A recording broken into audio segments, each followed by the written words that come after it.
Europe Sans rendez-vous. 1, Mélanie Gomez.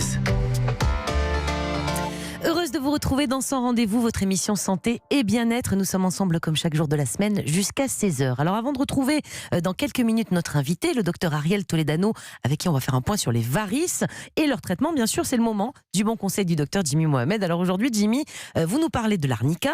Arnica qu'on a tous donné comme parent à un enfant. Moi, il y a une bosse, je mets un peu d'arnica comme tout parent.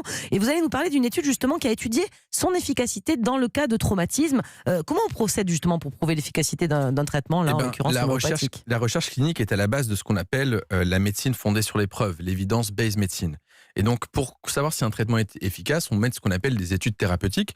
Et donc, l'idéal, c'est d'avoir des études en double aveugle, c'est-à-dire que ni le patient ni le médecin ne sait ce que le patient a. On prend deux groupes. Ce que le patient prend, c'est ça. Exactement. Ouais. C'est-à-dire qu'il donne des cachets, il ne sait pas si c'est le principe actif, le placebo, ou par exemple les granules d'homéopathie. Et puis, c'est contrôlé, c'est-à-dire qu'il y a un groupe qui prend un placebo et un groupe qui prend le vrai traitement. Et puis, on voit s'il y a un traitement qui est plus efficace qu'un autre. Donc, on définit un critère de jugement principal.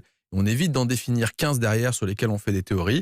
Et du coup, on s'est dit, tiens, on va regarder l'arnica, on va voir est-ce que c'est efficace, parce que même moi, je le reconnais, je l'ai prescrit de temps en temps et peut-être à tort. Alors parlez-nous de cette étude justement qui a comparé donc arnica avec un placebo. Oui, parce que souvent, lorsqu'on parle d'homéopathie, on nous demande où sont les études. Et très peu ont prouvé leur efficacité, en tout cas à ma connaissance aucune.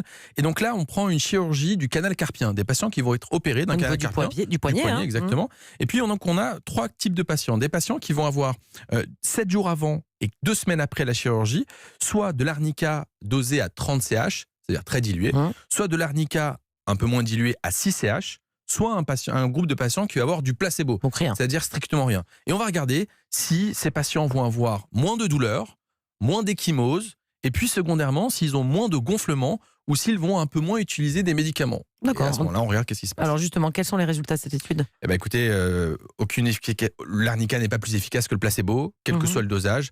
Donc en pratique, l'arnica que nous on donne en règle générale lorsque un enfant se cogne, un petit traumatisme, n'a pas prouvé son efficacité, en tout cas pas à ma connaissance.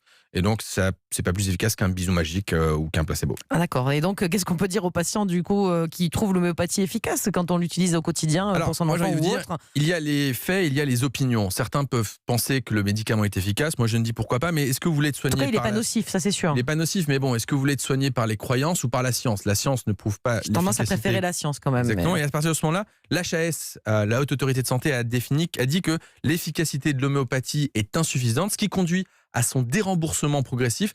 À partir du 1er janvier 2020, les médicaments homéopathiques passeront de 30 à 15% de remboursement, c'est-à-dire que votre mutuelle prendra en charge. Et puis, à partir de l'année d'après, plus de remboursement. Et puis, si vous voulez prendre un traitement homéopathique, on ne vous en empêche pas.